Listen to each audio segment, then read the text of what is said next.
Dear student, good morning. Class 12 physics part 3 chapter 3 था, sorry chapter 2 है। Chapter 2 part 3 electric potential. Topic आज का है electric potential at any general point due to a dipole. एक dipole है, उस dipole के कारण हमें इलेक्ट्रिक पोटेंशियल निकालना है किसी एनी पॉइंट पे। इसके पिछले वीडियो में हमने बताया था कि आप एक्सियल पॉइंट पे निकाले हैं, इक्वेटोरियल पॉइंट पे निकाले हैं। अब यहां निकालना है आपको any point that is axial और इक्वेटोरियल को छोड़ के किसी भी पॉइंट पे आपको निकालना है इलेक्ट्रिक पोटेंशियल ड्यू टू किसके कारण? डाइपोल के कारण। तो आइए समझते हैं, देखते हैं। ये हमारा है डाइपोल, हमने ले लिया डाइपोल, ए बी आपका डाइपोल हो गया। ठीक, डाइपोल आप जानते हैं कि क्या होता है, पॉजिटिव, एक इन पॉजिटिव चार्ज एक निगेटिव चार्ज होता है। ये हमारा हो गया निगेटिव चार्ज और इसको हमने ले लिया पॉजिटिव चार्ज। ठीक, इसके बीच की दूरी आप जानते हैं 2a होती है, ये सेंटर O हो गया, ये दूरी आपका a हो गया, ये भी आपकी दूरी क्या हो जाएगी। देखिए एक्सियल पॉइंट क्या होता है, इधर होता है। इक्वेटोरियल पॉइंट इसके परपेंडिकुलर होता है, बट हमें इक्वेटोरियल पॉइंट पे नहीं लेना है, इस पॉइंट पे लेना है। मैं ले लेता हूं यहां पे पॉइंट। अब इसको हम सेंटर से मिला दें। मान लेते हैं कि ये थीटा एंगल पे है, तो यहां से दूरी हमने मिला दिया, ये दूरी, ये हमने दूरी मिला दिया, फिर ये दूरी हमने मिला दिया। ठीक, अब यहां ध्यान से देखेंगे, अगर मैं ये दूरी को r कर दूं, इसको कर दूं r1, इसको मैं कर देता हूं r2 दूरी, डिस्टेंस r2। जब हम यहां से परपेंडिकुलर लाइन ड्रॉ करेंगे इस पे, एक मैं परपेंडिकुलर लाइन ड्रॉ करता हूं, that is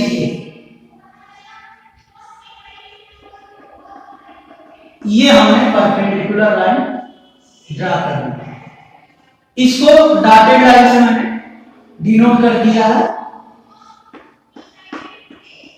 perpendicular. I hope कि आपको समझ में आ रहा होगा, क्लियर दिखाई भी दे रहा होगा।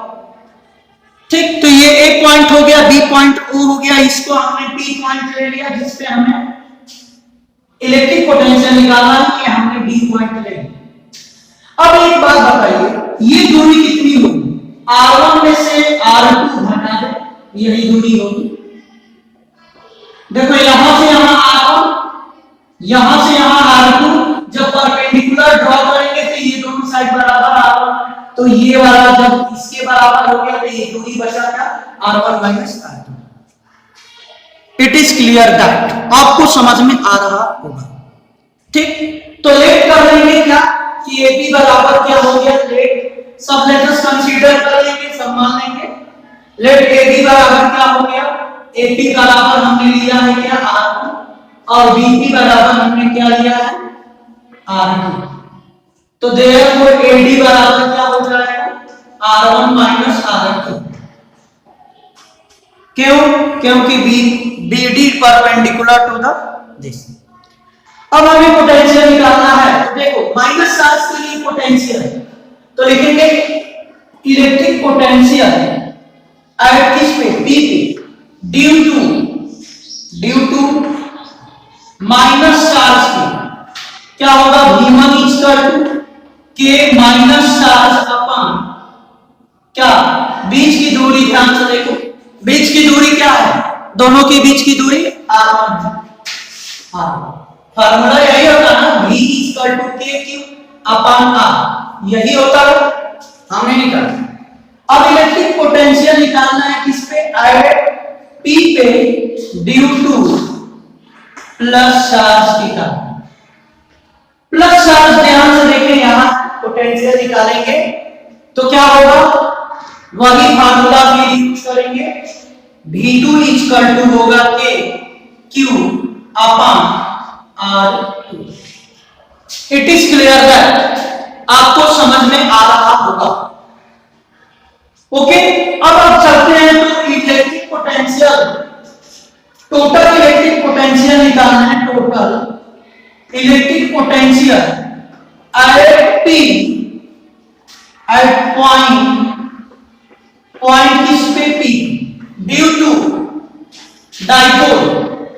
डाइपोल के का। अब ध्यान से देखिए V इक्वल टू क्या होता है, V1 प्लस V2।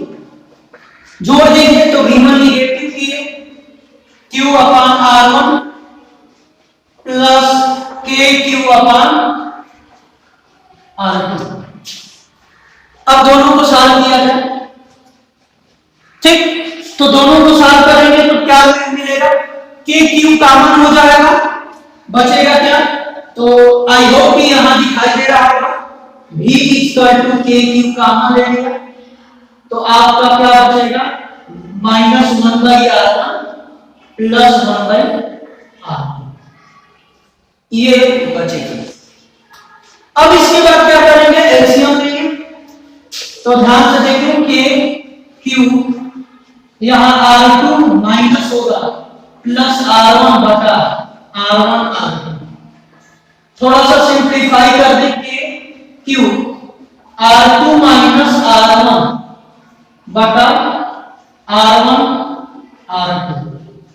ये होगा आपका। तो अब यहां ध्यान देंगे, ठीक, यहां थोड़ा सा ध्यान देना है कि इलेक्ट्रिक पोटेंशियल हमने निकाला, कितना आया, एलसीएम लिया तो R2 माइनस, सॉरी यहां R1 माइनस R2 होगा। ये थोड़ी देर के लिए इसको इक्वेशन नंबर 1 कर दें। अब R1 माइनस R2 की वैल्यू निकालें और पुट कर दो, ठीक, तो इधर दिखाई दे रहा होगा, चलिए यहां दिखाई दे रहा होगा। अब क्या करेंगे, तो लिखेंगे इन ट्रेंगल दिस, इस ट्रेंगल में आएंगे, इस ट्रेंगल में आएंगे, ध्यान से देखेंगे तो हम यूज करते हैं cos थीटा। क्या यूज करें, cos theta. cos theta use करेंगे तो क्या होगा, ध्यान से, cos theta in triangle ABD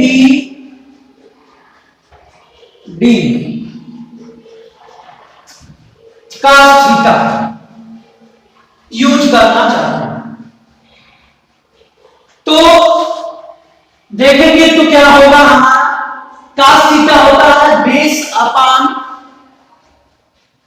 hypotenuse, ठीक, बेस अपॉन क्या होता है, हाइपोटेनस।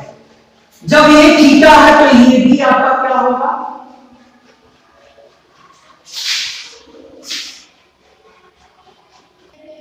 अब देखेंगे, एक मिनट, यहां थीटा का होगा, ध्यान से। अगर ये पीक पॉइंट को हम बहुत दूर ले लेते हैं, कहां, बहुत दूर ले लेते हैं, तो क्या कंडीशन होगा, तो यहां थोड़ा सा लिखना पड़ेगा कि इफ द पीक पॉइंट, यहां थोड़ा सा लिखना पड़ेगा क्या, if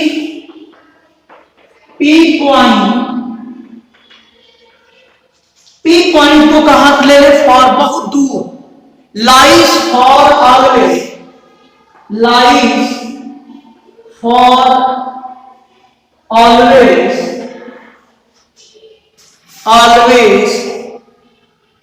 lie for away from the, away from the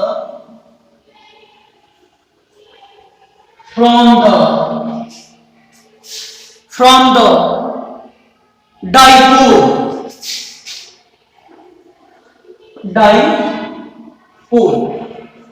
अगर मैं मान लेता हूं कि ये पॉइंट जो हमारा है डाइपोल से बहुत दूर हो जाए, तो इसका मतलब क्या हो गया कि ये और ये दूरी देखा जाए तो क्या हो जाएंगी, लगभग इक्वल हो जाएंगे, नियर अबाउट। इसका मतलब तो R1 और R2 का प्रोडक्ट R स्क्वायर के बराबर होगा। देखो ये पॉइंट P को हमने बहुत दूर ले लिया, बहुत दूर ले लिया, तो ये डिस्टेंस स्मॉल हो जाएंगे, ये डिस्टेंस और ये डिस्टेंस बहुत स्मॉल होंगे कंपैरिजन टू दिस डिस्टेंस के। तो क्या होगा, तो इसका मतलब ये दूरी और ये दूरी और ये दूरी तीनों क्या हो जाएगा, इक्वल हो जाएंगे। तो जब इक्वल हो जाएंगे तो क्या लिखेंगे, R1 R2 की वैल्यू R स्क्वायर यहां, और R1 माइनस R2 की वैल्यू, तो ये आपका जो ये दूरी है जब यहां आ जाएगा तो ये थीटा एंगल बन जाएगा। ये थीटा, जब ये दूरी और ये दूरी इक्वल हो जाएगी तो ये थीटा, जो ये थीटा है वो भी ये थीटा हो जाएगा, क्योंकि ये दोनों दूरी इक्वल हो जाएगी। इसका मतलब कि ये पैरेलल हो जाएंगे, क्योंकि बहुत दूर है, तो बहुत दूर कब होंगी, बहुत दूर है, तो इसका मतलब ये दोनों पैरेलल हो जाएंगे। हम जानते हैं कि बहुत दूर से आने वाली ये पैरेलल होती है, तो ये पैरेलल हो जाएंगे, तो ये थीटा है, ये भी थीटा होगा, तो थीटा हो जाएगा, तो ये कितने का हो जाएगा, तो cos थीटा इक्वल टू होगा R1 base upon R1 minus R2 upon AB।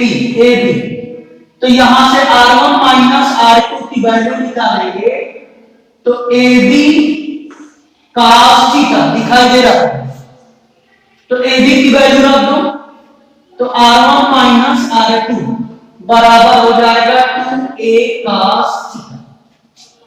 अब इक्वेशन 1 में रख दो, फ्रॉम 1 से हो जाएगा V equal to K Q 2A cos theta upon R square. 2A को क्या लिखते हैं, P, तो KP cos theta upon dipole moment R square, ये होगा। तो ये हमारा हो गया एनी पॉइंट पे निकालने का फार्मूला, पोटेंशियल, इलेक्ट्रिक पोटेंशियल। ये एक बात समझ लीजिएगा, ये कैसे थीटा होगा। तो हमने बताया था कि कोई भी रे अगर बहुत दूर पॉइंट ले लेते हैं इसको, तो इस जो दूरी होगी इसके कंपैरिजन में ये बहुत छोटा हो जाएगा, ये वाली दूरी। जब ये छोटा हो जाएगा तो इसका मतलब ये और ये रे पैरेलल हो जाएंगे, और जब पैरेलल हो जाएंगी तो ये थीटा है, तो ये भी क्या हो जाएगा, थीटा हो जाएगा। तो अब cos थीटा लगाएंगे। तो आई होप कि समझ में आया, स्क्रीनशॉट ले सकते आप ले चुके होंगे स्क्रीन। अब इस पे एक एनसीईआरटी का न्यूमेरिकल एग्जांपल देखा जाए, उसको लगा लिया जाए। क्या कह रहा है एग्जांपल, कह रहा है कि 2 चार्ज हैं, एक चार्ज 3 into 10 के पावर 8 और दूसरा चार्ज है 2 into 10 के पावर -8, इतना दिया है। कह रहा है क्वेश्चन में कि आपको निकालना है electric potential. What is the point on line joining 2 charge, electric potential 0। Electric potential 0 कब होगा, कहां होगा, ये क्वेश्चन में कर रहा है। एनसीईआरटी का एग्जांपल है, ठीक, उसको कर लेते हैं, ध्यान से देखिए। तो 2 चार्ज दिया है, एक चार्ज दिया है प्लस 3 into 10 के पावर 8 कूलम मान लेते हैं, दूसरा चार्ज है 2 into 10 के पावर -8 कूलम। कह रहा है कि लोकेटेड आर और 15 सेंटीमीटर अवे फ्रॉम 15 सेंटीमीटर, यानी कहने का मतलब कि अगर डिस्टेंस इनके बीच की दूरी देखा जाए तो 0.515 मीटर होगा इनके बीच की। मान लेते हैं कि इलेक्ट्रिक पोटेंशियल इस P पॉइंट पे 0 हो गया, तो ये x होगा, तो ये कितना होगा, 15 में से माइनस कर देंगे, x 0.15 में से माइनस कर देंगे। आई होप कि आपको समझ में आ रहा होगा, ठीक। तो सेंटीमीटर पोटेंशियल निकाल लीजिए। तो इसका पोटेंशियल इस पॉइंट पे V1 के चार्ज 3 इंटू 10 के पावर माइनस है बटा x दूरी, इसका पोटेंशियल निकाल लीजिए k इंटू 2 इंटू 10 के पावर माइनस है बटा 15 माइनस x। दोनों को जोड़ देंगे V1 प्लस V2, तो क्या होगा V इक्वल टू, दोनों पॉजिटिव चार्ज है तो क्या हो जाए, एक मिनट, दोनों पॉजिटिव नहीं एक निगेटिव है, एक निगेटिव है ये वाला, ठीक, तो ये निगेटिव है तो क्या हो जाएगा, तो ये k कॉमन हो जाएगा, ठीक, 10 के पावर माइनस 8 का कॉमन हो जाएगा, बचेगा क्या 3 माइनस 2 अपॉन 3 बाई x, ये बचेगा x माइनस 3, ये बचेगा। अब इसके बाद यहां सॉल्व कर लेंगे, ठीक, सॉल्व करेंगे चूंकि पोटेंशियल हमने क्या कहा यहां जीरो है, तो जीरो है तो ये पोटेंशियल जीरो कर देंगे, ये पूरी क्वांटिटी के इंटू 10 के पावर माइनस 8, ये एलसीएम लेंगे x 15 माइनस x होगा यहाँ, तो ये 15 माइनस x, ये इधर गुणा करेगा 45 माइनस 3x और ये इधर गुणा करेगा 2x, तो ये पूरा इधर आएगा जीरो हो जाएगा, ये भी चला जाएगा जीरो, बचेगा क्या 45 माइनस 3x माइनस 2x बराबर 0, तो आपका क्या हो जाएगा 5x इक्वल टू 45, x बराबर 9 सेंटीमीटर पे क्या होगा पोटेंशियल जीरो हो जाएगा, ठीक। तो ये कैलकुलेशन था, तो आज के लिए बस इतना, थैंक यू।